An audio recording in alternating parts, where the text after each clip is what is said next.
The smell hit Naomi first. Perfume. Not hers. The kind that costs too much and announces itself the moment someone wearing it walks into a room. She stood in the doorway of her own bedroom, her suitcase still in her hand, and felt her entire body go cold. The conference in Atlanta was supposed to last 3 days, but the keynote speaker canceled, so everyone got sent home early. Naomi had texted Trevor to let him know she was coming back, but he hadn't responded. She figured he was at the gym or out with his boys. She figured a lot of things. Now she stood frozen, watching the woman she used to work with scramble to pull the sheets up over her naked body. Paige. The same Paige who used to smile at her in the break room. The same Paige who had quit 6 months ago, saying she wanted to pursue other opportunities. The same Paige who was now in Naomi's bed with Naomi's husband. Trevor sat up, his face going from shocked to guilty to defensive in 3 seconds flat. Naomi, listen. Don't. Her voice came out steady. Cool. She was proud of that. Don't say anything. Baby, this isn't what it looks like. Naomi almost laughed. Almost. Instead, she set her suitcase down carefully, like she was handling something fragile. Her hands didn't shake. Her voice didn't break. She looked at Paige, who couldn't meet her eyes, then back at Trevor. How long? Trevor ran his hand over his face. It doesn't matter. How long? Paige pulled the blanket tighter around herself. She looked smaller now, less bold. Naomi, I'm sorry. I didn't ask you. Naomi's eyes stayed on Trevor. I asked my husband. The word felt wrong in her mouth now. Husband. Like something spoiled. Trevor stood up, pulling on his boxers. 8 months. Okay. 8 months. But Naomi, I love you. I still love you. This was just 8 months. Naomi repeated the words slowly, tasting each one. 8 months. While she'd been working 60-hour weeks to save for the house they were supposed to buy together. While she'd been meal prepping and doing his laundry and planning their anniversary trip. 8 months. She turned and walked back into the living room. Behind her, she heard Trevor following, still talking, still trying to explain. The words sounded like noise. Static. She grabbed her purse from the counter, her laptop bag from the chair. Where are you going? Trevor reached for her arm. She pulled away before he could touch her. Don't. Naomi, come on. We can work this out. People make mistakes. Mistakes are forgetting to buy milk. Mistakes are mixing up dates. She looked at him. Really looked at him. At the man she'd married 2 years ago. The man she'd trusted with everything. Almost everything.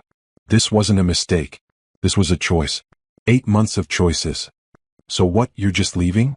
Just like that? Yes. Where are you going to go? He sounded angry now. Like she was the one being unreasonable. You don't have anywhere. I have somewhere. She headed for the door. Naomi. His voice rose. You can't just leave. We need to talk about this. We need to figure out what we're going to do. The apartment, the bills, everything. She stopped at the door, her hand on the knob. For a second she thought about telling him. About the 3 houses she owned free and clear. About the rental income that had been sitting in a separate account for 5 years. About the safety net her parents had left her that he knew nothing about. But she didn't. Figure it out, she said instead and walked out. The hallway of their apartment building had never felt longer. She made it to the elevator before her hands started shaking. Made it to her car before the tears tried to come. She blinked them back. She wouldn't cry. Not yet. Not for him. She drove. Not far. Just across town to the neighborhood she'd been visiting once a month for property inspections. The neighborhood where she owned a 2-bedroom house that Trevor had never seen. Never would see. Her phone buzzed. Trevor calling. She declined it. It buzzed again. A text this time. Naomi, please. We can fix this. Don't throw away 2 years of marriage. She almost replied. Almost told him that he'd thrown it away the first time he'd brought Paige into their bed. Into her bed. Instead, she blocked his number and turned off her phone. The house was just as she'd left it 3 weeks ago. Clean. Empty. Waiting. The tenant had moved out at the end of last month, and Naomi hadn't listed it yet. She'd been thinking about whether to sell it or renovate it or find another renter. Now she knew. She unlocked the door and stepped inside, breathing in the smell of fresh paint and possibility. The furniture was gone, but the hardwood floors gleamed. The walls were neutral. It was a blank slate. Just like her life was about to be. She walked through the empty rooms, her footsteps echoing. 2 bedrooms. 1 bathroom. A kitchen with updated appliances. A small backyard with a fence. It wasn't big, but it was hers. Really hers. Bought with her inheritance. kept separate from her marriage, protected. Her parents had died in a car accident 5 years ago. The grief had nearly killed her. But they'd left her something. 3 houses they'd bought as rental properties over the years. 3 houses that brought in steady income. 3 houses that Trevor knew nothing about. When she'd met Trevor a year after her parents died, she'd been raw with grief, looking for something to hold on to. He'd been charming, tentative. He'd made her laugh again. And when he proposed after a year of dating, she'd said yes without thinking twice. But she'd never told him about the houses. At first, it was just that the topic never came up. Then it became habit. Then it became something deeper. A voice in the back of her head, sounding like her mother. Keep something for yourself, baby. Always have a way out. She thought her mother was being paranoid, old-fashioned, cynical about marriage. Now she understood. Naomi sat down on the floor in the empty living room, her back against the wall. She pulled out her phone and turned it back on. 17 missed calls from Trevor. 12 text messages. She deleted them all without reading them. Then she opened her contacts and scrolled to a name she hadn't called in months. Her lawyer. The one who'd helped her set up the property management company. The one who knew about the houses. The call connected on the second ring. Naomi? Is everything okay? I need to file for divorce, she said. Her voice was steady, clear. As soon as possible. There was a pause. Okay. Can you come in tomorrow morning? Yes. Do you want to tell me what happened? Not yet. Naomi looked around the empty house. Her house. But I will. Tomorrow. She hung up and sat in the silence. The reality was starting to sink in now. Her marriage was over. The man she trusted had betrayed her in the worst possible way. She should feel devastated, broken, lost. Instead, she felt something else. Something harder, colder. She felt free. And she felt angry. Trevor had thought she had nowhere to go. No options. No backup plan. He'd probably been planning this for months, waiting for the right time. Waiting until he thought she was trapped. He didn't know that she'd never been trapped at all. Naomi stood up, dusting off her jeans. She looked around the empty house, already imagining it filled with her things. Her furniture. Her life. Without him. Without his lies. Without any trace of the last 2 years. She pulled up the property management company's number and sent a quick email letting them know she'd be moving into the Riverside property and to halt any new tenant searches. Then she opened her banking app and looked at the balance in her secret account. The one Trevor had never seen. The one that held years of rental income. $48,000. Plus her regular savings. Plus her 401k. Plus the equity in 2 other houses. Trevor wanted to talk about what they were going to do about the apartment and the bills? Let him figure it out. She was done carrying him. Naomi locked up the house and headed back to her car. She had things to do. Arrangements to make. A life to reclaim. And a husband to divorce. The anger was still there, cold and bright. But beneath it was something stronger. Something Trevor would never have expected from his quiet, accommodating wife. Determination. He'd taken her trust. Her love. Her dignity. Her sense of safety in her own home. But he hadn't taken the things that mattered. The things her parents had worked hard to give her. The foundation they'd built so she'd never have to depend on anyone. Naomi started the car and pulled out onto the street. In the rearview mirror she could see the house getting smaller. Her house. One of 3. The secret that had just become her salvation. Trevor had no idea what was coming. And she wasn't going to warn him.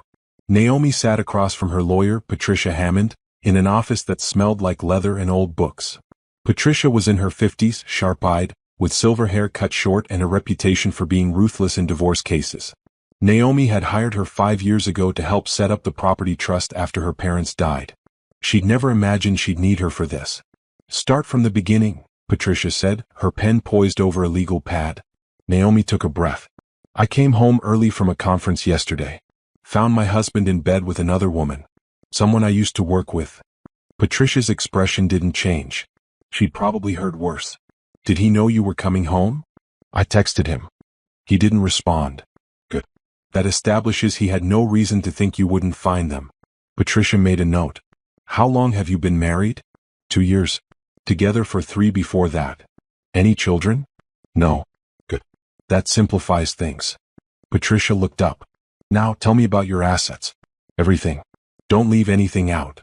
This was the part Naomi had been waiting for. The part that was about to change everything. The apartment we live in is a rental. It's in my name only. He's not on the lease. Patricia's eyebrow went up slightly. Smart. What else? I have a checking account and a savings account, both in my name. He has access to the checking account, but there's usually only a few thousand in there for bills and groceries. My savings has about 12,000. Joint savings. No. Separate. He doesn't know about it. Better and better. Continue. I have a 401k through my job. About 60,000. Started before the marriage? Yes. I've been at my company for 6 years. Patricia nodded, still writing. What about him? What does he have? A checking account with maybe 2,000. No savings that I know of. His car is financed.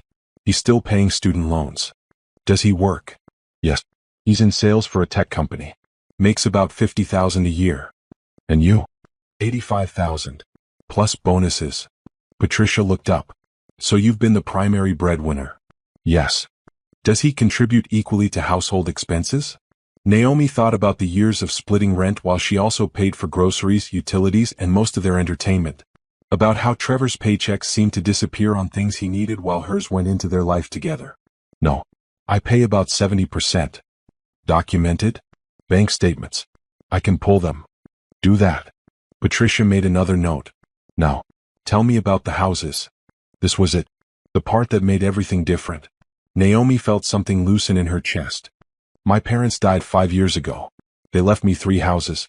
All paid off. No mortgages. Patricia's pen stopped moving. She looked up, her eyes sharp. 3 houses. Free and clear. Yes. And your husband knows about these? No. There was a long pause. Patricia leaned back in her chair, studying Naomi's face. You never told him? No. Not when you were dating? No.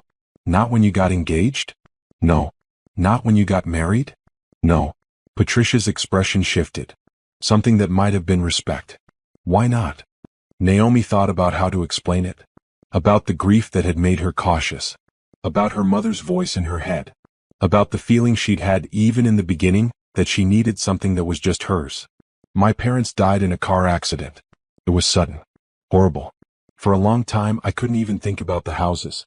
I hired a property management company to handle everything. The rent goes into a separate account. I've barely touched it in 5 years. But you knew it was there. Yes. And when you met Trevor? I was still grieving. I wasn't thinking about the houses. I was just trying to get through each day. And then we were dating and it never came up. He never asked about my finances. Never asked what my parents left me. And I never volunteered it. Patricia nodded slowly. And then it became a secret. Yes. Good. Patricia picked up her pen again. This is very good, Naomi. These are premarital assets. Kept completely separate from the marriage. He has no claim to them. None. Relief washed over Naomi. She'd known this logically. But hearing it from Patricia made it real. You're sure? Absolutely sure. The houses were inherited before you married. They're titled in your name only, correct? Yes. They're in a trust. The Hammond Trust. Named after your parents? Named after their last name, yes. Hammond. My maiden name. And the rental income? Goes into an account that's part of the trust. A separate bank entirely from where Trevor and I do our personal banking.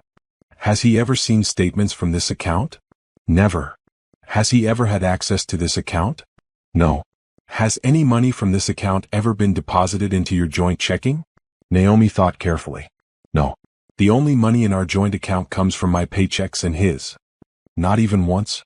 Not for a vacation or a big purchase? Not once. I was careful about that. Patricia smiled. Actually smiled. Naomi, I have to say, whether you did this intentionally or not, you've protected yourself perfectly. These assets are completely safe. The weight Naomi had been carrying since yesterday lifted a little more. What about the apartment? The furniture? The apartment is in your name. He has no lease rights. You can evict him whenever you want. The furniture, did you buy it before or during the marriage? Most of it before. I moved into a furnished apartment. Brought my stuff. He moved in with almost nothing. Do you have receipts? I keep everything. They're in a file in my storage unit. Storage unit? I rent a unit across town. Keep old tax returns, receipts, important documents. Trevor doesn't know about it. Patricia actually laughed. Naomi, you're making this very easy. Get me those receipts. Get me copies of all your bank statements going back 3 years. Get me the trust documents for the houses. Get me everything. I can have it all to you by tomorrow. Perfect. Now here's what's going to happen. We're going to file for divorce citing irreconcilable differences. In this state, we don't have to prove fault, but it doesn't hurt that he was unfaithful. If he contests anything, we have grounds. Will he get anything? From the houses? No. From your premarital savings? No. From your 401k? He might have a claim to the portion that accumulated during the marriage, but it won't be much. From the apartment furniture? If you have receipts proving you bought it before marriage, no. What will he get? He'll get to keep his own car, his own clothes, his own personal items. That's about it. You were married for 2 years, Naomi. You were the primary earner. You kept your assets separate. This is going to be a clean split. He's going to be angry. Let him be angry. That's not your problem anymore. Patricia leaned forward. Listen to me. Women come into my office all the time after discovering their husbands have been cheating. Half of them are financially destroyed because they trusted completely. They put everything in joint accounts. They put their husbands' names on houses. They made themselves vulnerable. I didn't. No, you didn't. And whether you realized it or not at the time, you saved yourself. Patricia paused. Your mother told you to keep something for yourself, didn't she? Naomi felt her throat tighten. How did you know? Because my mother told me the same thing. And I listened. That's why I'm good at what I do. Patricia's voice softened slightly. Your parents left you something precious, Naomi. Not just money or property. They left you independence. Freedom. The ability to walk away when you need to. I needed to. Yes, you did. Patricia picked up her phone. I'm going to have my assistant draft the initial filing. We'll serve him within 48 hours. Until then, I want you to document everything. Take pictures of the apartment. Make a list of what's yours. Change all your passwords. Set up a new email address he doesn't know about. Route all your important mail to a P.O. box. Should I move out? That's up to you. Legally, you have every right to stay.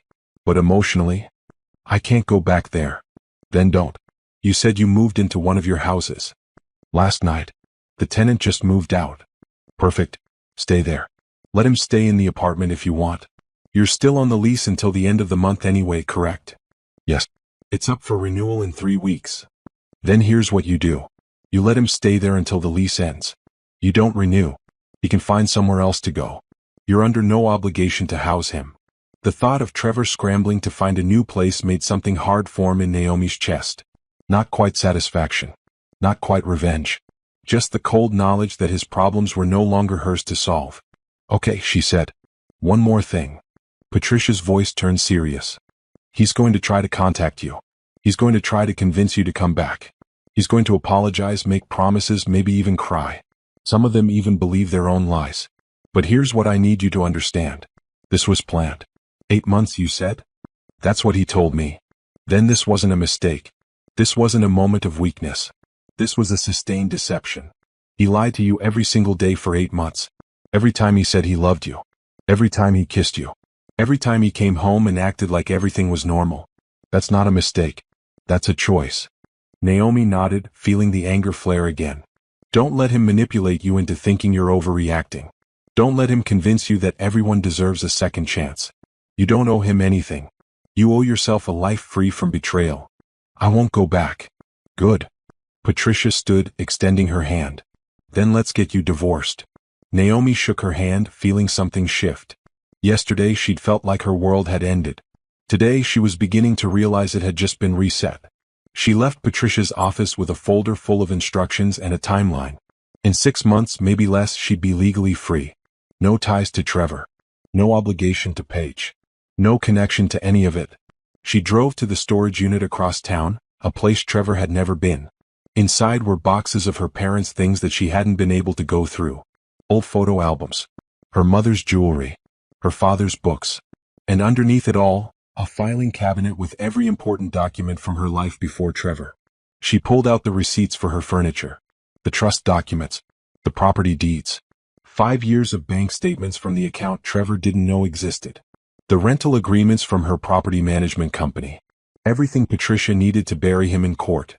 She loaded it all into her car and drove to Patricia's office, dropping it off with the assistant. Then she drove back to her new old house. Her house. The one she was going to live in. The one Trevor would never see. She spent the afternoon measuring rooms and making lists. She'd need a bed, a couch, a kitchen table. She had some money in her regular savings, and now she could dip into the trust account without guilt. This was what it was for. Starting over. Building a life. Her phone buzzed. She'd unblocked Trevor's number just long enough to see what he was saying. The messages rolled in. Naomi, please call me. We need to talk about this. You can't just leave like this. I'm sorry, okay? I'm sorry. Just come home. Where are you staying? Are you safe? This is crazy. You're being crazy. Fine. Don't answer. But we're still married. We need to figure out the apartment. She blocked him again and deleted the messages. He'd find out about the divorce when he got served. Until then, she owed him nothing. Not explanations. Not conversations. Not closure. That evening, she ordered a mattress online for express delivery. She found a discount furniture store that could deliver a couch and table by the weekend. She set up utilities in her name. She changed her mailing address. She did all the things that meant she wasn't going back. When she finally lay down on the air mattress she'd picked up from a big box store, she felt exhausted. But beneath the exhaustion was something else. Something she hadn't felt in a long time. Oh. Her phone buzzed one more time before she fell asleep. Not Trevor. The property management company, confirming that the other two houses were both occupied by good tenants, rent paid on time, no issues. Naomi smiled in the dark. 3 houses. $48,000. Independence. Her parents had given her a gift bigger than they'd ever known. They'd given her the freedom to walk away from a man who didn't deserve her. And she was just getting started. The divorce papers were served on a Tuesday afternoon. Naomi knew because Trevor called her from a number she didn't recognize at exactly 3:47 p.m. She let it go to voicemail, then listened to the message while eating dinner at her new kitchen table. What is this? His voice was loud, strained. You had me served at work, Naomi? At work. My boss handed me the papers. Do you know how embarrassing that was? We need to talk about this. You can't just divorce me without even trying to work it out. Call me back. Now. She deleted the message and blocked the new number. By Friday, he'd figured out she wasn't renewing the apartment lease. The property manager called her to confirm, mentioning that her husband had stopped by asking about renewal options. What did you tell him? Naomi asked. That the lease is in your name only, and you'd already given notice you won't be renewing. He asked for your new address. I told him I couldn't provide that information. Thank you. He seemed upset. Just wanted you to know in case he tries to contact you. He tried. Naomi knew that. But she'd already changed her phone number for everything except work. She'd deactivated her social media. She'd even changed the code on her gym locker.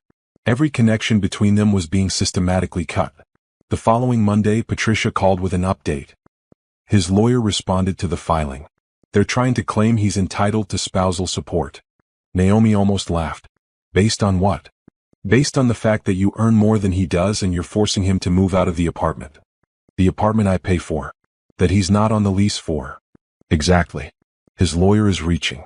They're also requesting a full disclosure of all assets. Do we have to provide that? We have to provide information about marital assets. The houses aren't marital assets. They never have been. We'll provide statements for your checking and savings accounts. We'll provide information about the 401k. But the trust? That's none of his business. What if he finds out about it? How would he? He doesn't know the houses exist. He doesn't know the trust exists. Unless you tell him, there's no way for him to discover it. And even if he did somehow find out, it wouldn't matter. He still has no legal claim. Naomi felt the tension ease. Okay. There's one more thing. His lawyer is pushing for mediation. They want you both to sit down and try to reach an agreement outside of court. I don't want to see him. You don't have to. I'll attend any mediation on your behalf. You can stay completely out of it if you want. I want that. Then that's what we'll do. After the call, Naomi spent the afternoon working on her house. She'd taken a week of vacation time from work, telling her boss she needed to deal with personal matters. The truth was she needed space to think, to plan, to figure out what came next. She painted the bedroom a soft gray, hung curtains in the living room, arranged her books on the built-in shelves her father had probably installed years ago. The house was slowly becoming hers, not just legally but emotionally. Her neighbor, a woman in her 60s named Gloria, stopped by with a plate of cookies. Saw you moving in, Gloria said. Wanted to welcome you to the neighborhood. You renting? No. I own the house. My parents left it to me. Oh, I'm sorry for your loss. Gloria's face softened. I remember the couple who used to own this. Nice folks. They rented it out for years. Those were my parents. Small world. Gloria smiled. Well, if you need anything, I'm right next door. Been here 30 years. Know everyone on the block. Thank you. After Gloria left, Naomi realized she hadn't thought about Trevor in hours. She'd been too busy creating a space that felt safe, that felt like hers. The anger was still there, but it had transformed into something more productive. Energy, determination, purpose. That night, she pulled up her laptop and started researching. If she was going to be living in one of her houses, maybe it was time to really learn about property management, about investment, about building wealth instead of just maintaining it. She found courses online, read articles about real estate investing, joined forums where people talked about rental properties and tenant management. The more she learned, the more she realized how much her parents had actually left her. Not just houses, not just money, but opportunity. By the end of the week, she had a plan. She'd keep this house as her primary residence. She'd continue renting out the other two. And she'd save aggressively for a fourth property. Maybe a fifth. She could build something here. Something that was entirely hers. Her phone rang. Patricia. They want to settle, Patricia said without preamble. Trevor's lawyer called. They're willing to drop the spousal support claim if you give him half the furniture and $10,000. No. That's what I thought you'd say. I'll tell them no. They'll probably come back with another offer. I don't care what they offer. He gets nothing. He did this. He made his choices. Now he lives with them. Understood. This is going to make things more difficult. We'll probably end up in court. That's fine. I have the receipts. I have the proof. He has nothing. Just wanted to make sure you're prepared for this to get ugly. It's already ugly. That evening, Naomi drove past her old apartment. She couldn't help herself. She needed to see it, to understand what Trevor was doing. Paige's car was in the parking lot. Naomi sat in her car down the block, engine running, watching. After about 20 minutes, Trevor and Paige came out together. They were arguing. Even from a distance, Naomi could see the tension in their body language. Trevor was gesturing wildly. Paige had her arms crossed. They got into Trevor's car and drove away. Naomi waited another 10 minutes, then left. So Paige had moved in, or was staying there. Either way, Trevor had wasted no time replacing Naomi in the apartment she'd been paying for. The apartment she'd be vacating in less than 2 weeks. She wondered if he'd told Paige they had to move. Wondered if Paige knew he was broke. Wondered if either of them had thought past the affair to the reality of what came next. Not her problem. 2 weeks later, the lease ended. Naomi showed up with a moving truck on the last day to get the few things she'd left behind. Her books. Her grandmother's china. The painting her mother had given her. Everything else could stay. Let Trevor figure out what to do with it. He was there when she arrived. Of course he was. He'd probably been waiting. Naomi. He looked terrible. Thinner. Tired. His hair needed cutting. We need to talk. We don't. She walked past him into the apartment. Please. Just 5 minutes. She didn't answer. Just started loading boxes onto the moving cart. Her books. Her kitchen items. The few pieces of furniture she actually cared about. Where are you staying? Trevor followed her. Are you okay? Are you safe? I'm fine. Are you staying with a friend? Family? I need to know you're okay. She turned to look at him. Really look at him. He looked sincere. Concerned. Like he actually cared. But she knew better now. She knew how good he was at lying. You don't need to know anything about me anymore. I'm still your husband. For now. Naomi, come on. This is crazy. We can work this out. I made a mistake. 8 months isn't a mistake. He flinched. Okay, you're right. I did a terrible thing. I hurt you. I know that. But we can get past this. We can go to counseling. We can. No. Why not? Why won't you even try? She set down the box she was holding. Because I don't want to. Because I deserve better than someone who lies to my face every single day. Because I don't forgive this. Everyone deserves a second chance. Not from me. Not for this. His expression hardened. This is because of Paige, isn't it? You're punishing me because... This is because of you. Naomi's voice rose. You did this. Not her. You brought her into our bed. You lied to me for 8 months. You risked my health. You destroyed my trust. That was all you. So what, you're just going to throw away 2 years? You already did. Trevor's hands clenched. Fine. You want a divorce? You'll get a divorce. But I'm not making this easy. You think you're going to just walk away with everything? I want half. Half of everything. Naomi almost smiled. Talk to your lawyer about that. I already did. He says I'm entitled to half the marital assets. Then I guess you'll get half of nothing. His face went red. What's that supposed to mean? It means I don't have anything for you to take. The apartment's a rental. The furniture's mine. My savings is protected. You made $50,000 a year while we were married. I made $85,000. You want half. You can have half of the joint checking account. That's about $1,000. Congratulations. That's impossible. You're hiding something. I'm not hiding anything. You just never bothered to ask where my money went. You assumed I'd always be there to pay your way. I paid my share. You paid 30% of our bills while making 60% of what I make. You call that paying your share? Trevor had no answer for that. He just stared at her, something new in his eyes. Fear. Good. Let him be scared. Let him worry about where he was going to live and how he was going to afford it. Let him figure out how to survive without her carrying him. She finished loading her things in silence. He stood there watching, his hands in his pockets, looking smaller with every box she carried out. When she had everything, she walked to the kitchen counter and left the keys. Lease is up today. I already told the landlord you'd be vacating. I suggest you find somewhere else to go. Where am I supposed to go? That's not my problem anymore. She walked out, leaving him standing in the apartment they'd shared. The apartment she'd be happy to never see again. Behind her, she heard him call her name one more time. She didn't turn around, didn't slow down, just kept walking toward the truck, toward her car, toward the life waiting for her on the other side of this mess. In her rearview mirror, she saw him standing in the parking lot, watching her leave.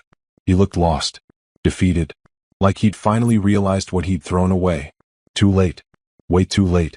3 months into the divorce proceedings, Naomi's phone rang with a number she didn't recognize. Usually she let unknown numbers go to voicemail, but something made her answer this time. Hello? Is this Naomi Hammond? A woman's voice. Professional. Careful. Yes. My name is Jennifer. I know this might sound strange, but I think we need to talk. It's about Trevor. Naomi's first instinct was to hang up. She didn't want to hear anything about Trevor from anyone. But something in the woman's voice stopped her. What about him? I saw the divorce filing. It's public record. And I think you should know that you're not the only one he did this to. Naomi sat down slowly. What do you mean?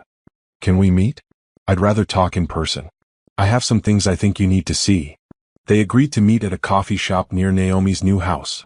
Jennifer turned out to be a woman about Naomi's age, dark hair pulled back in a ponytail, eyes that looked tired and angry at the same time.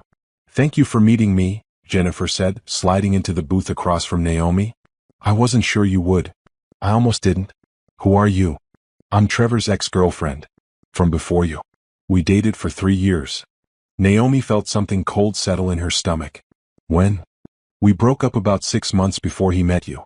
He ended it pretty suddenly. Said he needed space to work on himself. Jennifer laughed bitterly. I found out later he was already dating someone else. You. I didn't know. I know. That's not why I'm here. I'm not angry at you. Jennifer pulled out her phone. I'm angry at him. And I think you have a right to know what kind of person you married. I already know what kind of person he is. Do you? Jennifer turned her phone around, showing Naomi a series of screenshots. Text messages. Social media posts. Emails. Because this is what he was doing while we were together. Naomi read through them slowly. Messages between Trevor and multiple women. Flirty texts. Plans to meet up. Lies about where he was going and who he was with. It dated back years. Long before Naomi had ever met him. He cheated on you. Multiple times. That I know of. Probably more that I didn't catch. Jennifer swiped through more screenshots. But that's not even the worst part. What's the worst part? Look at the timeline. Jennifer zoomed in on the dates. See this conversation? This is from about 7 months into our relationship. He's talking to this woman about how his girlfriend, me, just got a promotion. How I'm making good money now. How things are looking up. Naomi saw where this was going. Then look at these messages from a year later. He's asking her if she knows anyone who needs a roommate because his current living situation isn't working out. That's when I found out he was cheating. He'd been planning to leave me but was waiting for the right time. The right time being after he'd used up whatever he could get from you. Exactly. Jennifer pulled up more screenshots. Now look at this. These are from right after we broke up. He's messaging this other woman talking about his new girlfriend. That's you. Naomi saw her own name in the messages. Saw Trevor describing her as sweet and easy and doing well for herself. Her stomach turned. He was with me because I had money. Then he moved on to you because you had more. Not just that, Jennifer said. Look at the timing. When did he propose? About a year after we started dating. When did you get promoted at your job? Naomi's blood ran cold. About a month before. Same with me. He proposed to me right after I got promoted to senior analyst. Suddenly he was ready for the next step. Ready to get serious. Looking at apartments together. Talking about our future. Jennifer's voice was hard. Then I started asking questions about our finances. About combining accounts. About his credit score because we were talking about buying a house. That's when he started pulling away. He didn't want you looking too close. Right. Because I would have seen that he had maxed out credit cards and back taxes he hadn't paid. I would have seen that he was drowning in debt. I would have realized he saw me as a solution to his problems, not as a partner. Naomi thought about her own finances. About how Trevor had never asked detailed questions. About how he'd seemed happy to let her handle the bills and the money management. About how he'd spend his paychecks on whatever he wanted while she'd been saving and planning and trying to build something. He was using me. He was using both of us. And I'd bet anything he's doing the same thing with Paige. Jennifer put her phone away. The divorce filing says you caught him cheating with someone you used to work with. That's Paige. Yes. When did she get promoted? Naomi thought back.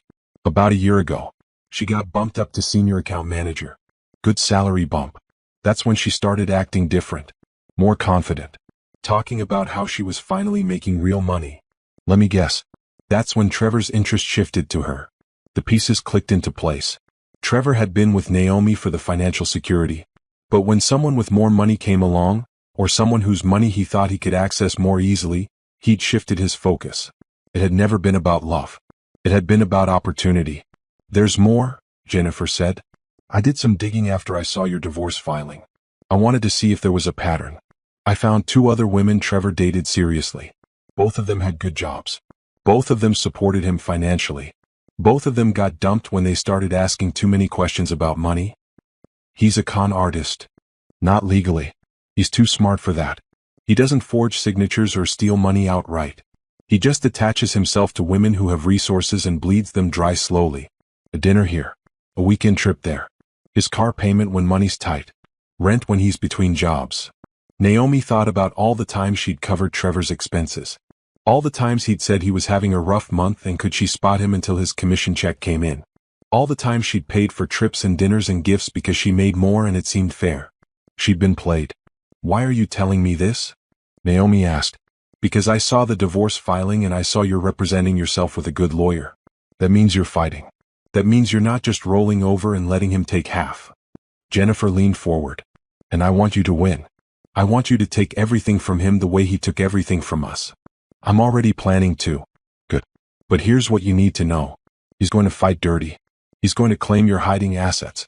He's going to try to paint himself as the victim. He's going to lie on financial disclosure forms.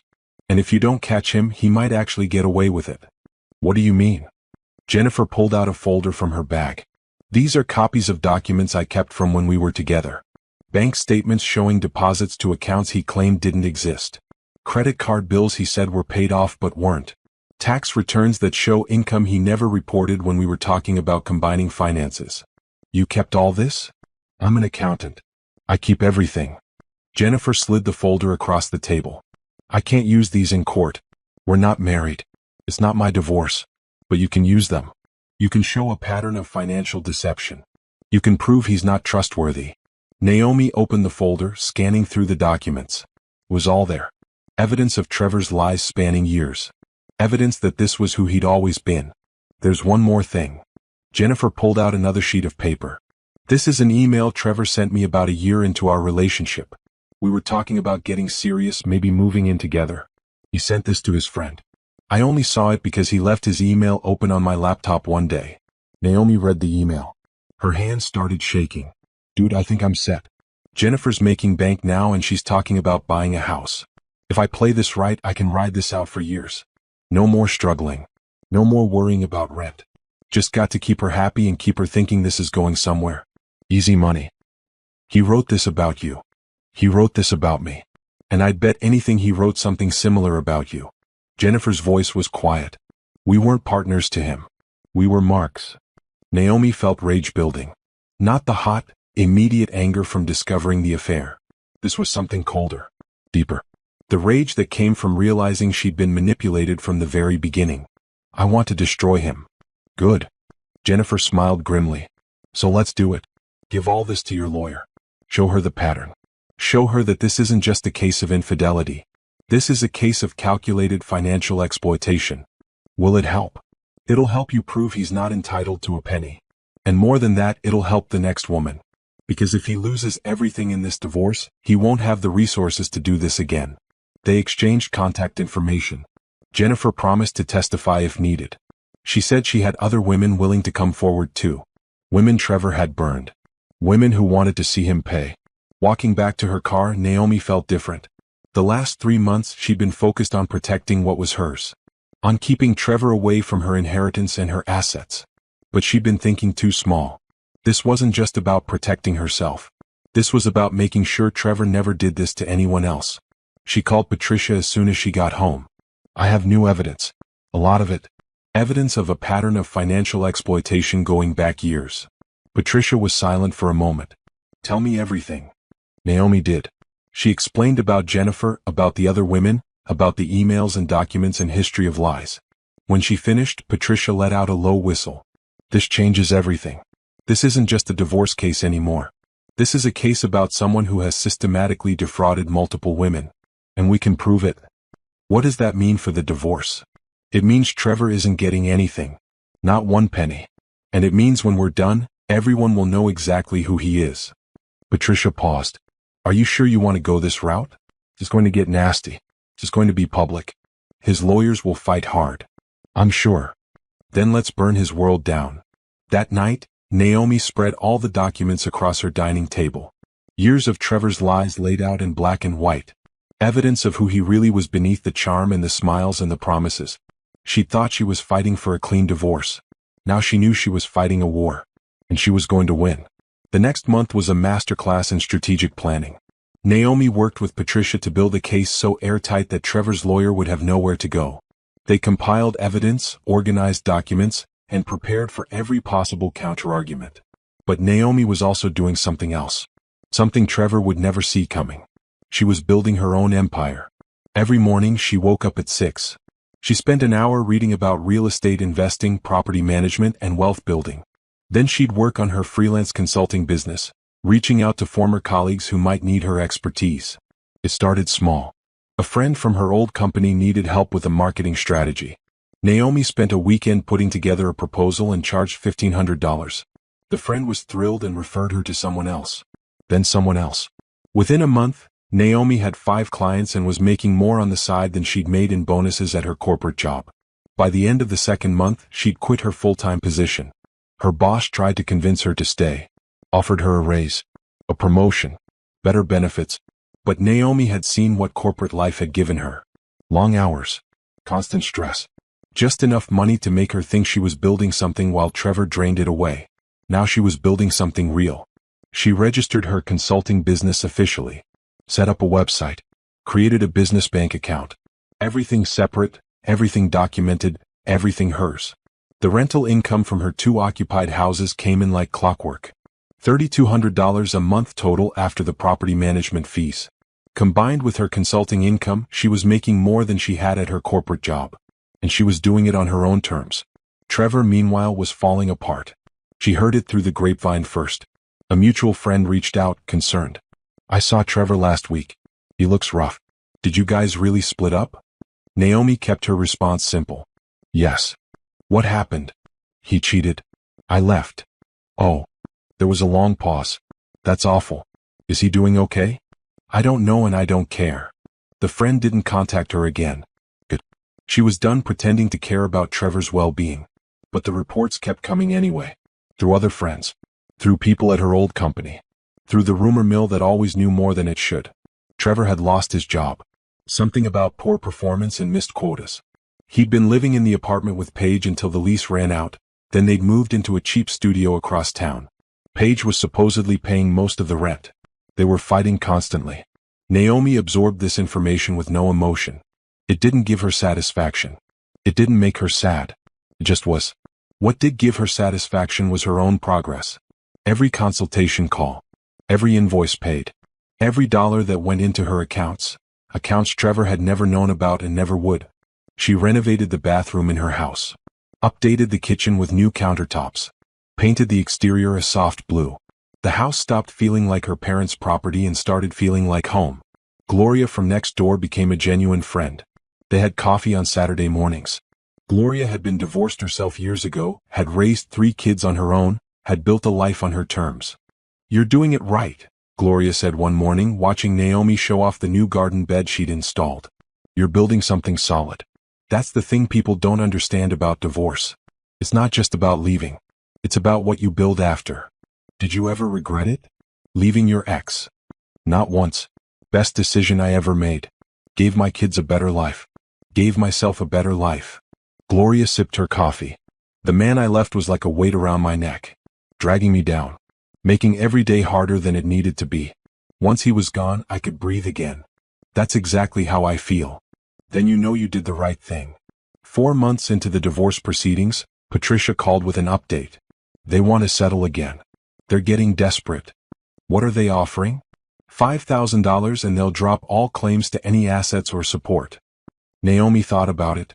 5,000 would end this faster. Would let her move on completely. Would give her peace.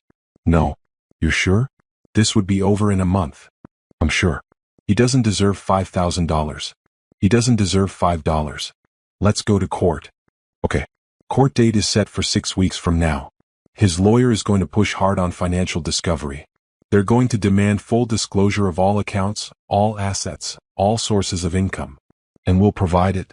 For the marital assets. They get to see the checking account, the savings account, the 401k. That's it. They're going to subpoena bank records. Let them. They can subpoena records for any account associated with my social security number. The trust accounts aren't associated with my social security number. They're associated with the trust, which was established before the marriage.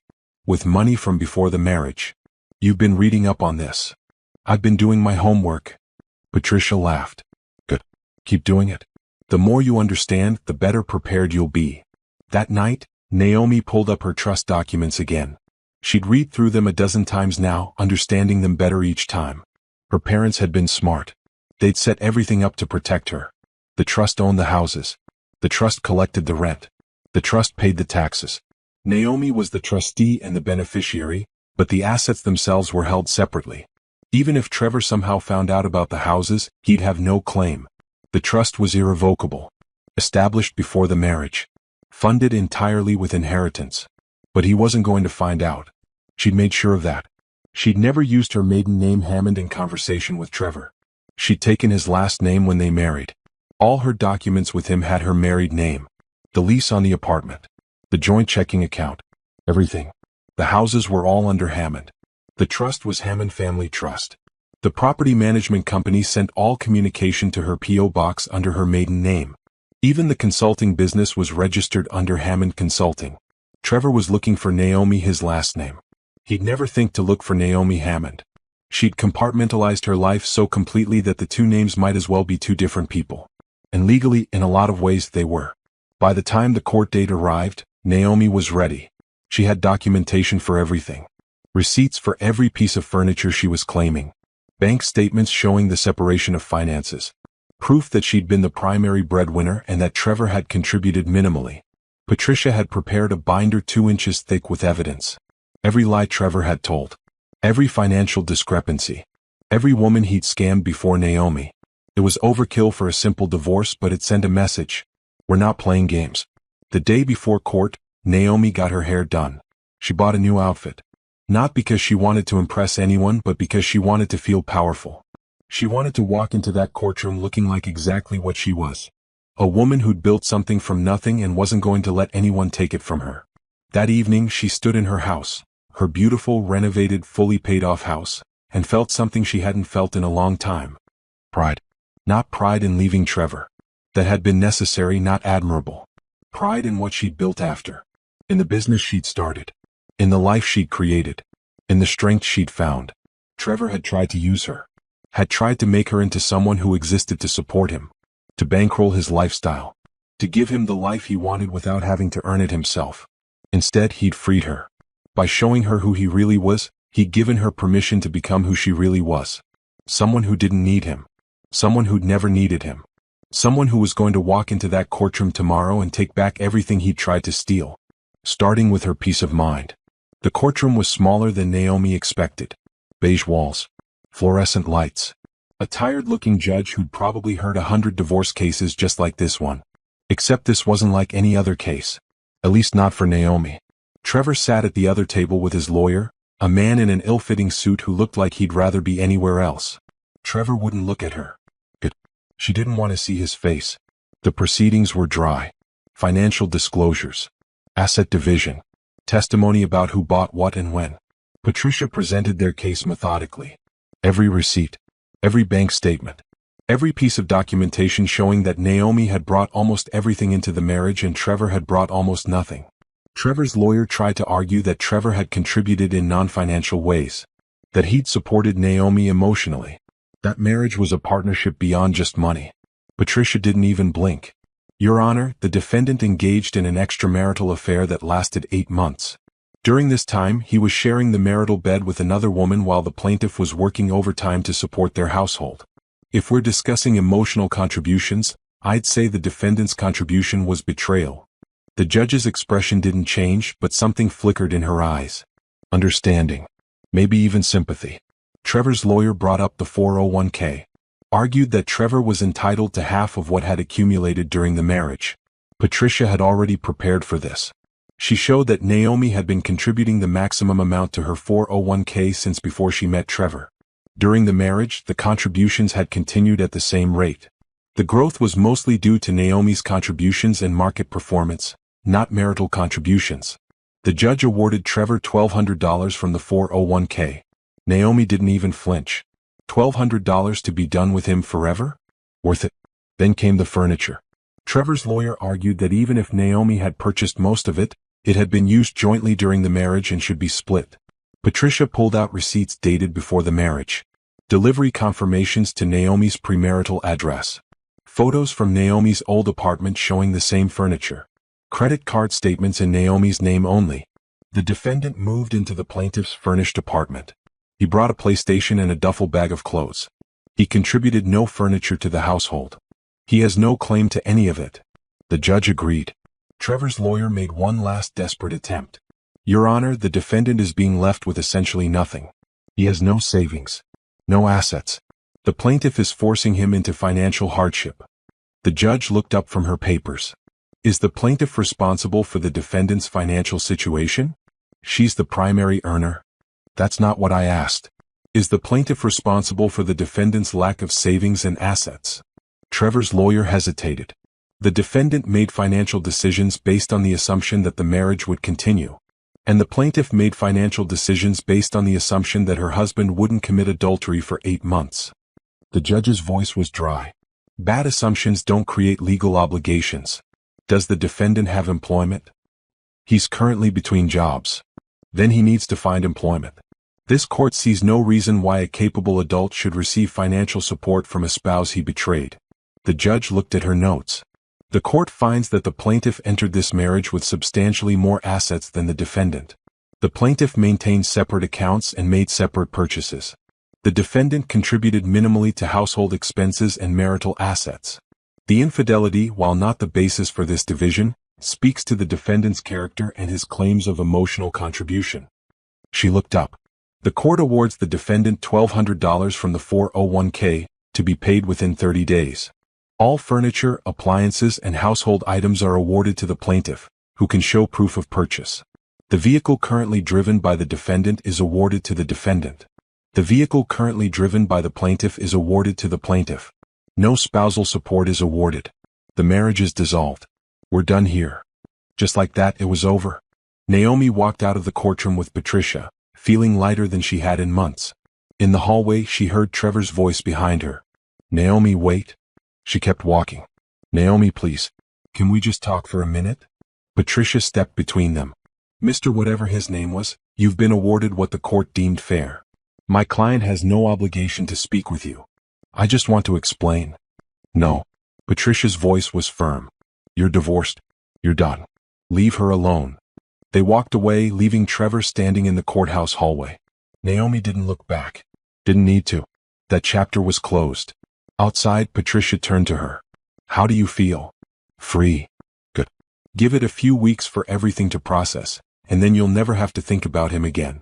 They shook hands. Patricia had been worth every penny. More than worth it. She'd given Naomi her life back. Naomi drove home to her house. Her name on the deed. Her furniture inside. Her life to live however she wanted. She spent the afternoon working on client proposals.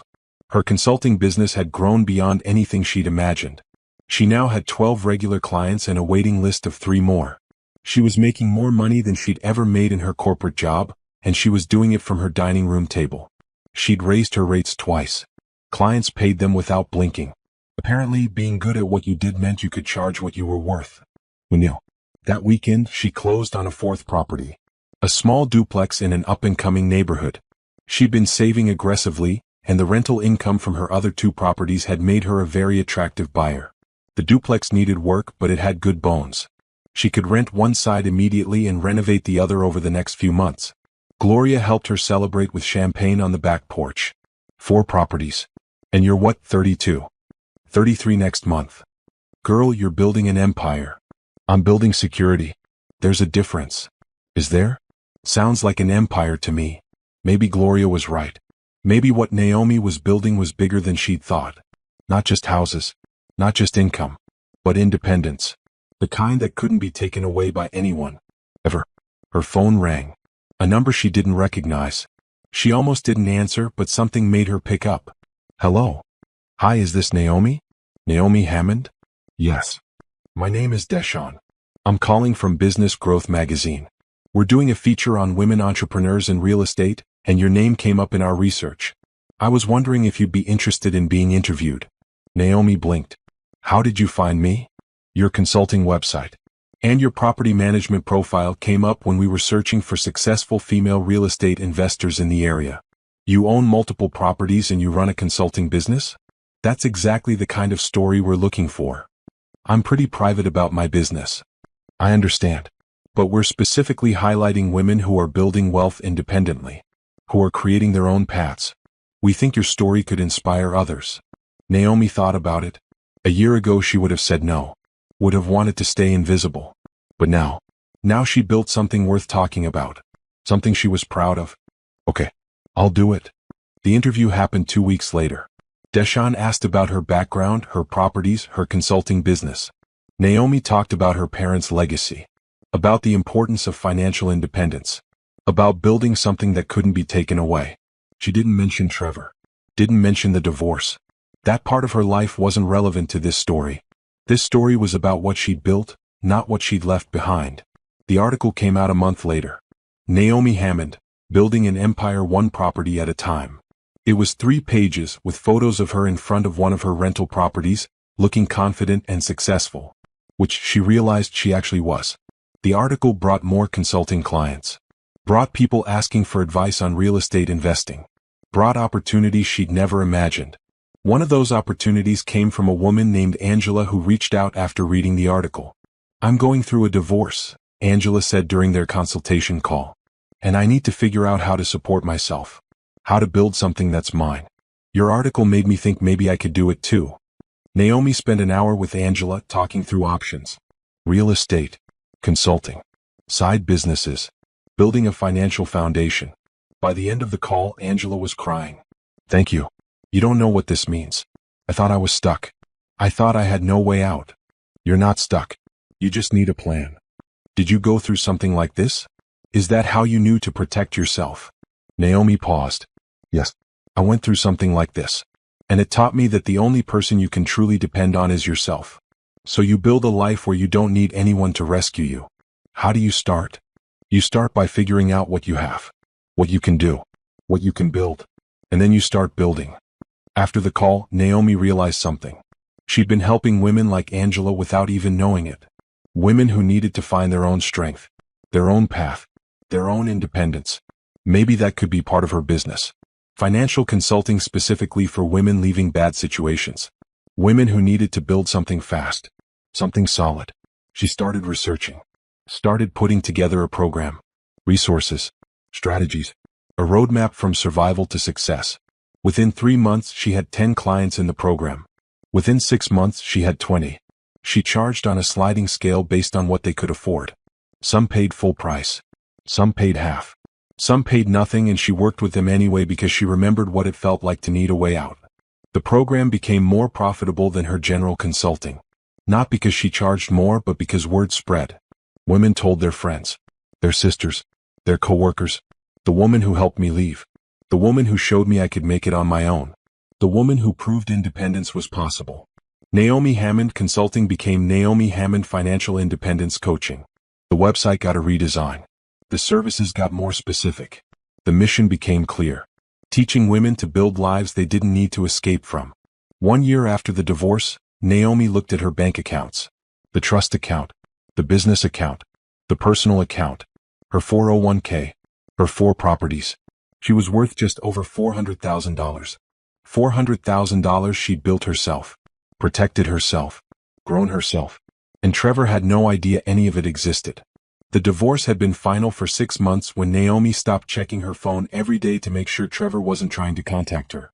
She'd moved on, built a life, created something real. But that didn't mean Trevor had moved on. The first sign came from an unexpected source. Paige.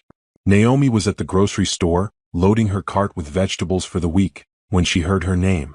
Naomi? She turned. Paige stood there, looking nothing like the confident woman who'd been in Naomi's bed a year and a half ago. She looked thin, tired.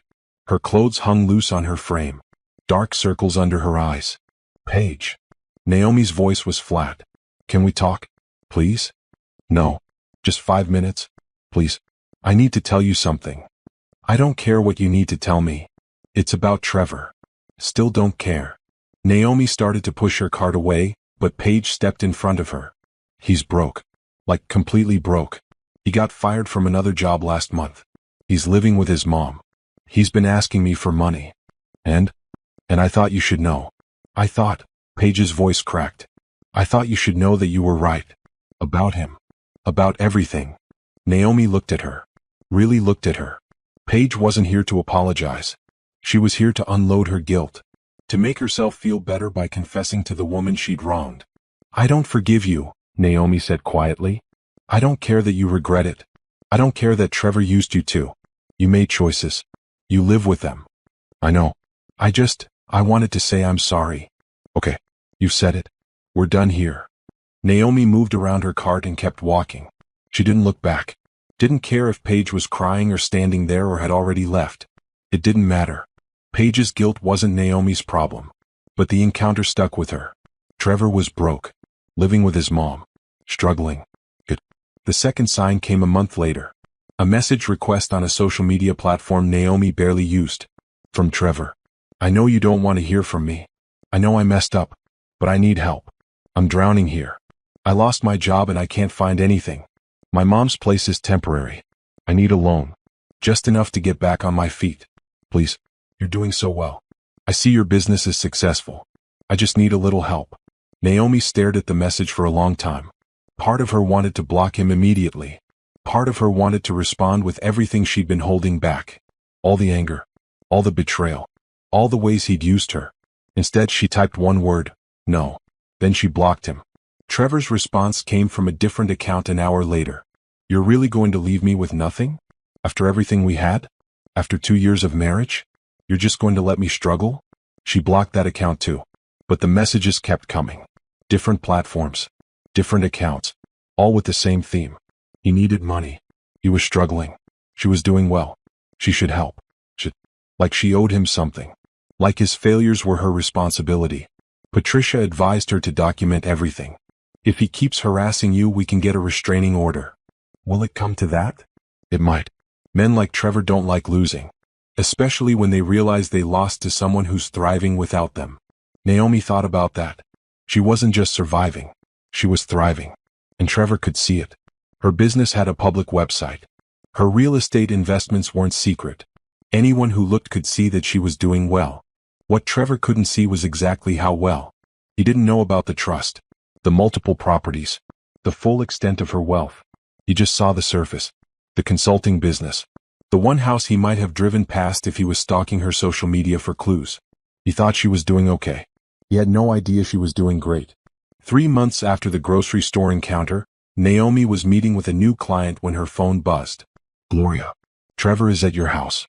Do you want me to call the police?" Naomi's blood ran cold. "Did he try to get inside?" "He's sitting on the porch. Been there for about 20 minutes. Just sitting. I asked if he needed something and he said he was waiting for you. Don't call the police yet. I'll be there in 10 minutes. Naomi apologized to her client, rescheduled, and drove home faster than she should have. When she pulled up, Trevor was exactly where Gloria said he'd be, sitting on her porch steps, looking defeated. She parked and walked up slowly. "You need to leave." "I just want to talk." "We have nothing to talk about. You need to leave." "Naomi, please. Just hear me out." "No. Get off my property." He stood up, and for a second she was afraid.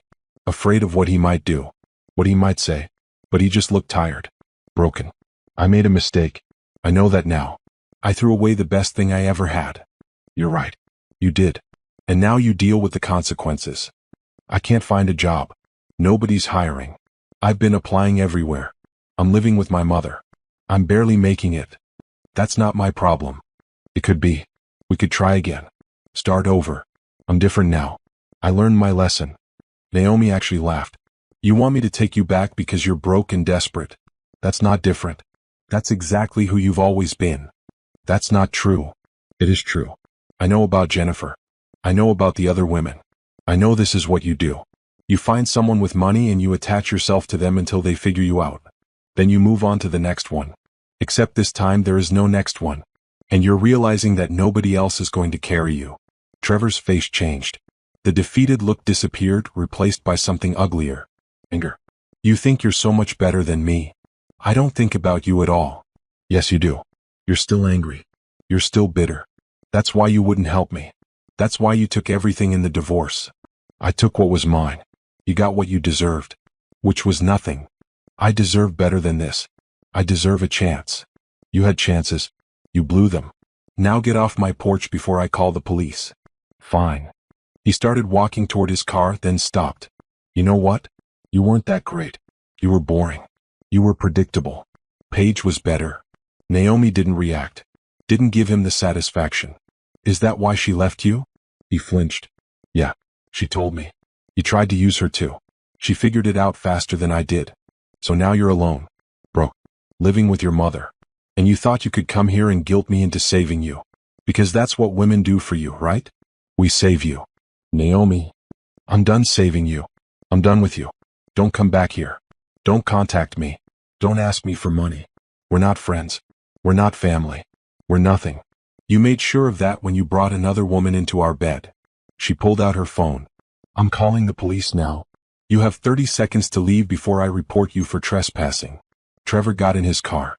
Before he drove away, he rolled down his window. "You're going to regret this. I already regret ever meeting you. This part?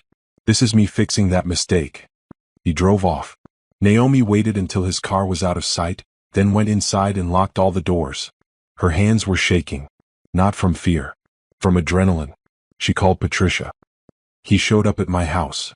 "Did he threaten you?" "Not exactly. But he said I'd regret not helping him." "That's enough. I'm filing for a restraining order tomorrow. Give me a written statement of what happened. Timeline. Everything he said. Everything you said. I want it all documented."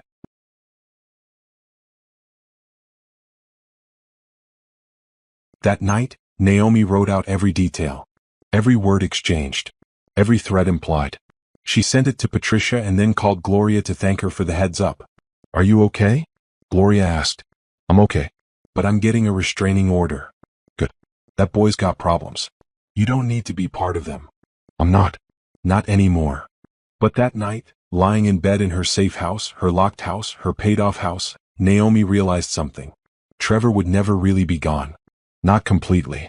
He'd always be out there, struggling, blaming her for his failures. Maybe trying to contact her again. Maybe showing up again. Some men couldn't accept that they'd lost. Couldn't accept that they'd driven away the best thing they'd ever had. Couldn't accept that their actions had consequences. Trevor was one of those men. But Naomi wasn't the same woman he'd married. She was stronger now. Smarter. Better protected. And she had something he'd never have. Freedom. The restraining order was granted 2 weeks later. Trevor was ordered to stay at least 500 feet away from Naomi, her home, and her business. Any contact would result in arrest. Patricia called with the news. He's officially banned from your life. Good. How are you feeling? Free. And she was. Finally, completely free. The divorce had ended the marriage. But this ended the connection. Trevor couldn't reach her now. Couldn't show up. Couldn't ask for help. Couldn't guilt her or manipulate her or try to worm his way back into her life. He was gone. For real this time. Naomi went back to work. Back to her clients. Back to building her business and managing her properties and living the life she created from the ashes of her marriage. She didn't think about Trevor anymore. Didn't wonder if he was okay. Didn't care if he ever found another job or another woman or another victim. He wasn't her problem. He'd never be her problem again. 6 months after the restraining order, Naomi heard through someone's sister's friend's cousin that Trevor had hit rock bottom. She didn't ask for details. Didn't seek them out. But people loved to share gossip, especially about people who'd fallen hard. He'd lost another job. This one at a call center. Apparently he'd been rude to customers and missed too many shifts. He was still living with his mother, but that relationship was strained. His mother was tired of supporting a grown man who wouldn't get his life together. Paige had moved on completely. She'd gotten engaged to someone else. Someone with a stable job and no history of cheating. Someone who wasn't Trevor. When people told Naomi these things, they watched her face for a reaction. Waiting for satisfaction. For glee. For some sign that she was happy about Trevor's downfall. They didn't get one. That's unfortunate for him, she'd say. Then change the subject. Because she meant it. It was unfortunate. Not because she cared about Trevor, but because watching someone self-destruct was never satisfying. It was just sad. A waste of potential. A waste of chances. But it wasn't her responsibility to fix. Her business, meanwhile, had grown beyond anything she'd imagined. She now had 37 clients in her financial independence program. She'd hired an assistant to help manage scheduling and follow-ups. She'd spoken at 2 conferences about women and financial independence. She'd been featured in 3 more magazine articles. Her 4 properties were all rented, all profitable, all maintained. She'd saved enough to start looking at a 5th property, but she was being picky. The right place at the right price. No rush. Her consulting income alone was enough to live comfortably. The rental income was gravy. Money she saved, invested, grew. Building a foundation that got stronger every year. She'd also started dating. Nothing serious. Just casual dinners with people she met through work or friends. Getting to know what she actually wanted instead of settling for what was available. Most of the dates were fine. Nice men. Good conversations. But no spark. No connection worth pursuing. And that was okay. She wasn't desperate for companionship. She was content with her life. If someone amazing came along, great. If not, she was still happy. One of those dates was with a man named Isaiah who'd taken her cooking class in Jamaica a few months back. He'd been traveling for work and had reached out when he came back to town. They'd been texting casually for weeks. He was respectful. Funny. He had his own business as a contractor. He owned his own home. He talked about his goals and his family and his life with an honesty that felt refreshing. Their first date was coffee. Their second was dinner. Their third was a concert where they laughed more than they listened to the music. By the 4th date, Naomi realized she was actually enjoying this. Not just tolerating it or going through the motions. Actually enjoying spending time with someone. "Can I ask you something?" Isaiah said one evening as they walked through the park near her house. "Sure. You're really guarded. I can tell. And that's okay. I just want to know if it's me or if it's something else." Naomi thought about how to answer. She could deflect. Make a joke. Change the subject. But Isaiah had been honest with her. She could be honest back. "It's not you. I was married before. It ended badly. I'm still learning how to trust again." "How long ago?" "The divorce was final about 1.5 years ago." "That's recent." "It is. Do you want to tell me what happened?" "Not really. But the short version is he cheated. For a long time. With someone I knew. I found out, I left, I divorced him. End of story. Isaiah nodded slowly. That's brutal. I'm sorry. Thank you. Is he still bothering you? No. I have a restraining order. He's not allowed to contact me. Good. You deserve better than that. They walked in silence for a few minutes. Then Isaiah said, for what it's worth, I'm not him. I don't cheat. I don't lie. I don't play games. If I'm with someone, I'm with them. If I'm not interested, I say so. Life's too short for anything else. I appreciate that. But I also get that trust isn't automatic. So I'm okay with taking this slow. As slow as you need. I'm not going anywhere. Naomi felt something shift. Not love. Not yet. But possibility. The possibility that maybe not everyone was like Trevor. Maybe some people actually meant what they said. Maybe she could try again without losing herself. I'd like that, she said. Taking it slow. Good. Then that's what we'll do. They continued dating. Slowly. Carefully. Isaiah never pushed. Never demanded more than she was ready to give. He met Gloria, who approved. He saw her house and was impressed by what she'd done with it. He talked about his own rental property and they spent hours discussing real estate strategies and renovation projects. It was easy. Comfortable. Different from how things had been with Trevor, where she'd always felt like she was working to keep him happy. With Isaiah, she could just be herself. 3 months into dating, Isaiah asked about the holidays. What are your plans for Thanksgiving? Usually, I just do a quiet dinner at home. Maybe Gloria comes over. Why? My family does a big thing. My mom, my sisters, my nephew. It's loud and chaotic and they're going to ask you 1,000 questions. But I'd like you to come. If you're comfortable with that.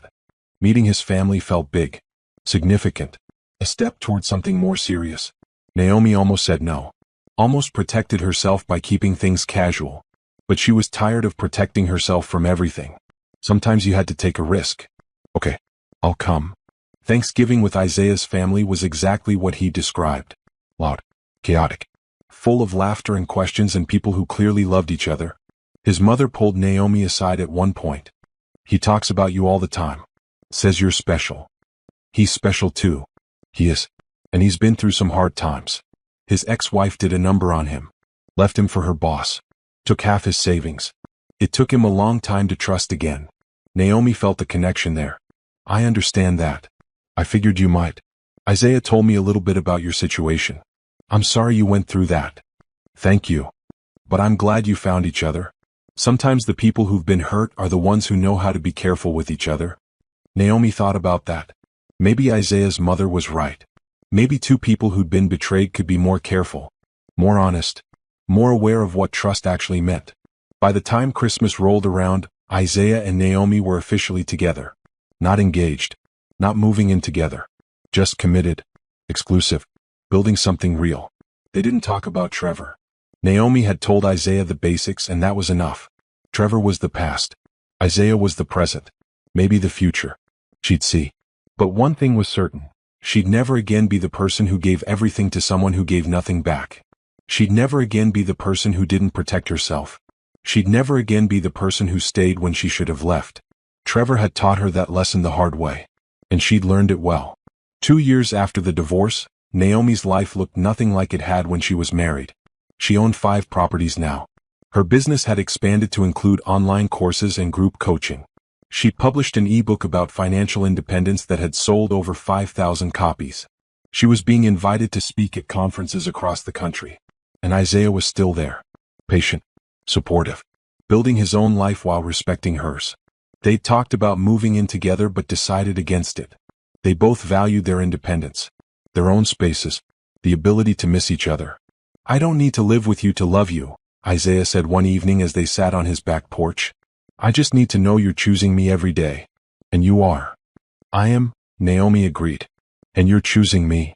Every day. It was different from how things had been with Trevor. With Trevor there had been desperation. A feeling that she needed to hold on tight or lose everything. With Isaiah there was peace. A feeling that they were both whole people who'd chosen to share their lives. Not complete each other. Just complement each other. One Saturday afternoon, Naomi was at the hardware store picking up paint for her latest renovation project when she heard a familiar voice. Naomi? She turned. Trevor stood there looking better than the last time she'd seen him. He'd gained some weight back. His clothes were clean. He looked employed. I know I'm not supposed to talk to you, he said quickly. The restraining order. But I just wanted to say I'm sorry. For everything. You deserved better. Naomi looked at him. Felt nothing. No anger. No pain. No lingering hurt. Just nothing. Okay, she said. I got my life together. I'm working steady. Going to therapy. Trying to be better. That's good. I hope it works out for you. Do you think, he paused, do you think we could ever be friends? Like someday? No. He nodded like he'd expected that answer. Fair enough. I just wanted you to know I'm sorry. And that I hope you're doing well. I am. Better than well. I can tell. I see your business online sometimes. You're doing amazing things. I'm proud of you. Naomi felt a flash of anger at that. Don't do that. Don't act like you have any right to be proud of me. You didn't build this. You tried to tear it down. Don't claim any connection to my success. You're right. I'm sorry. I just meant. I know what you meant. But we're not doing this. We're not having some moment where you get absolution and I get closure. We're just two people who used to know each other. That's it. That's all we'll ever be. She pushed her cart past him and walked away. Didn't look back. Didn't need to. In the parking lot, she loaded her supplies into her truck and sat for a minute, processing. Seeing Trevor hadn't hurt. Hadn't triggered anything. He was just a person now. Someone from her past who taught her important lessons about who she wanted to be and who she never wanted to be again. She texted Isaiah. Ran into Trevor at the store. I'm fine. See you for dinner? His response came immediately. See you at 7. Love you. Love you too. She drove home to her house. Her beautiful, peaceful, fully paid off house. Parked in the driveway. Walked through the door. Looked around at everything she'd built. This was her life now.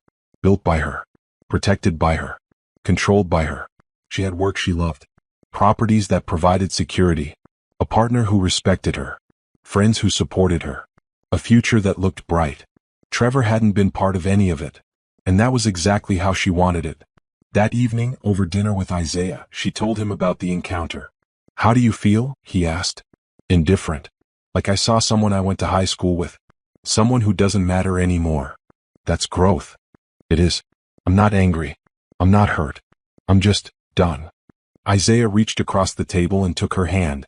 I'm glad you found your way out of that. And I'm glad you found your way here. Me too. Later that night, Naomi sat on her back porch with a glass of wine, looking at the garden she'd planted. Flowers blooming in the late summer heat. Vegetables growing in neat rows. Everything organized and thriving. Her phone buzzed. An email from a woman who'd read her book. Your story gave me hope. I'm leaving my husband next week. I'm scared, but I know I can do this. Thank you for showing me it's possible. Naomi replied with resources. Phone numbers for lawyers and therapists. Tips for documenting assets. Encouragement to trust herself. This was why she'd built her business. This was why she shared her story. Not for revenge against Trevor. Not to prove anything to anyone. But to help other women find their own strength. Their own path. Their own freedom. Trevor had tried to make her small. Had tried to use her. Had tried to control the narrative of her life. Instead, he'd made her bigger. Stronger. More determined than ever to build something that couldn't be taken away. She'd won. Not because Trevor had lost. But because she'd found herself. And that was worth more than any revenge could ever be. 3 years after the divorce, Naomi closed on her 6th property. A small commercial building that she was converting into offices for her expanding business. The downstairs would house her coaching practice. The upstairs would be rental office space for other small businesses. It was a risk. Her biggest investment yet. But she'd run the numbers. Consulted with experts. Planned carefully. And it was going to work. The day she got the keys, Isaiah took her to dinner to celebrate. 6 properties. A thriving business. You're basically a mogul now. Naomi laughed. I'm barely a mogul. But I'm doing okay. You're doing more than okay.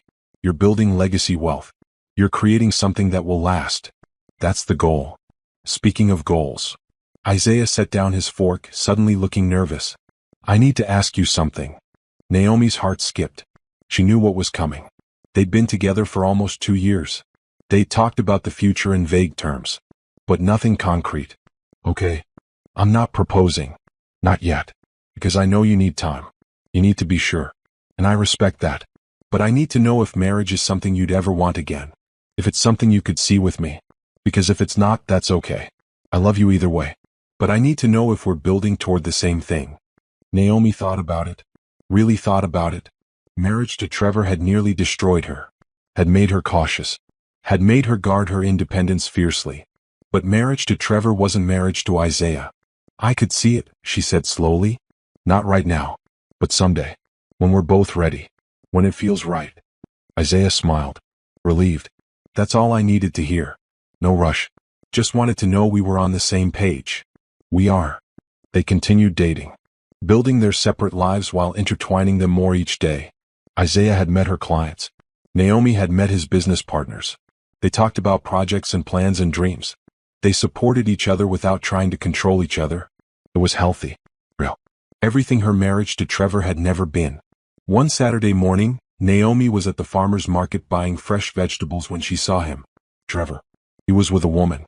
She was young. Pretty. Laughing at something he said. Naomi watched from a distance. Saw the way Trevor was looking at the woman. Like she was the answer to all his problems. Like she could save him. Poor girl. She had no idea what she was getting into. Naomi almost walked over. Almost warned her. Almost said run. He's going to use you. He's going to take everything he can and leave you with nothing. But she didn't. It wasn't her responsibility to save everyone. That woman would figure it out on her own. Or she wouldn't. Either way, it wasn't Naomi's problem. She finished her shopping and went home. Later that day, she was working in her garden when Gloria came over with iced tea.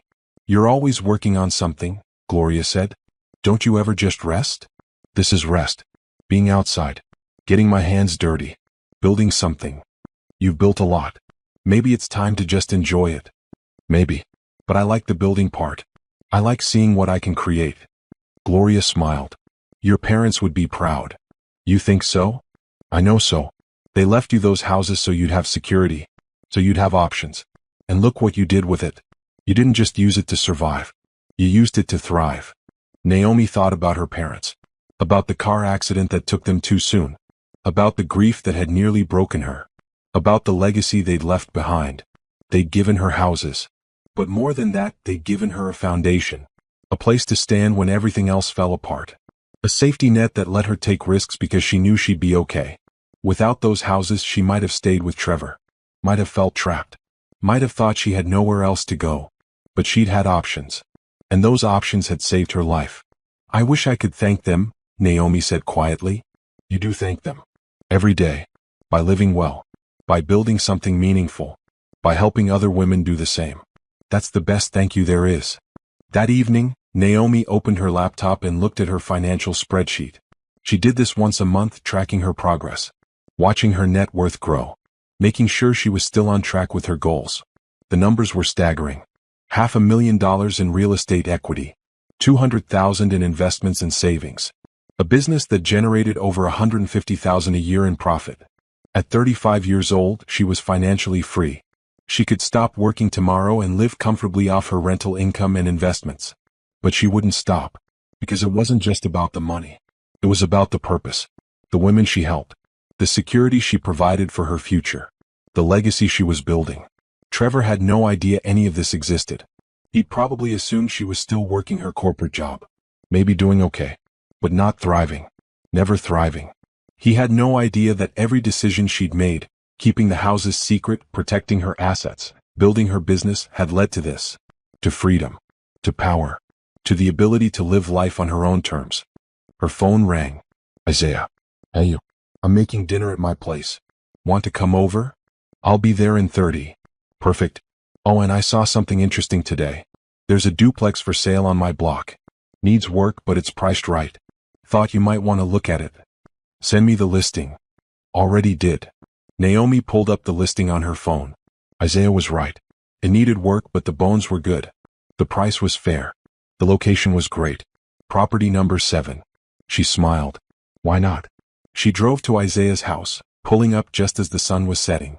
He was on the porch waiting for her, grill already going. She got out of the car and walked up the steps and he kissed her hello.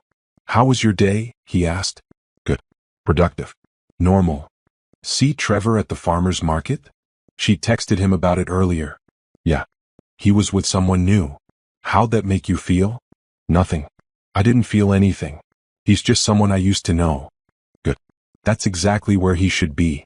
They ate dinner on the porch, talking about the duplex and renovation plans and whether Naomi should start a podcast about financial independence. The conversation flowed easily. No drama. No secrets. No games. This was what a partnership was supposed to look like. Two people who supported each other, who trusted each other, who built separate lives that complemented instead of competing.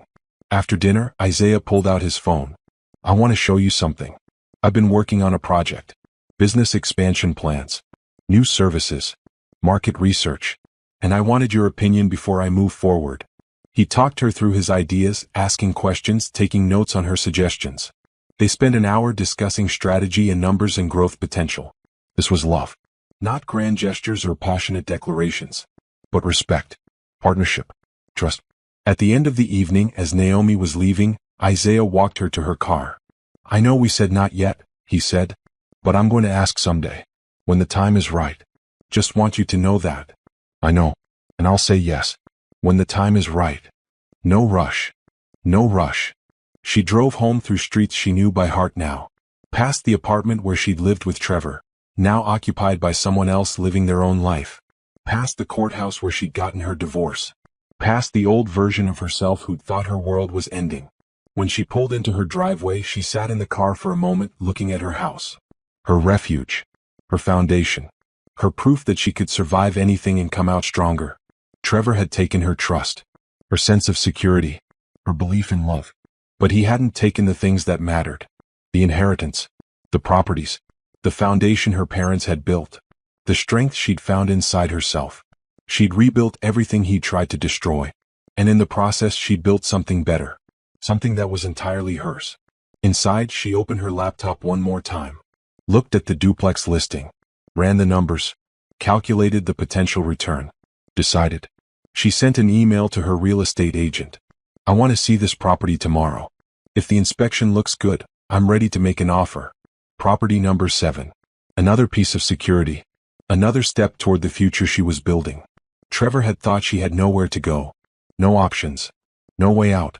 He'd been wrong about everything. Naomi closed her laptop and looked around her living room. Photos of her with Isaiah. With Gloria. With clients whose lives she changed. With the women in her coaching program who'd found their own strength. This was her life now. Built from the ashes of betrayal.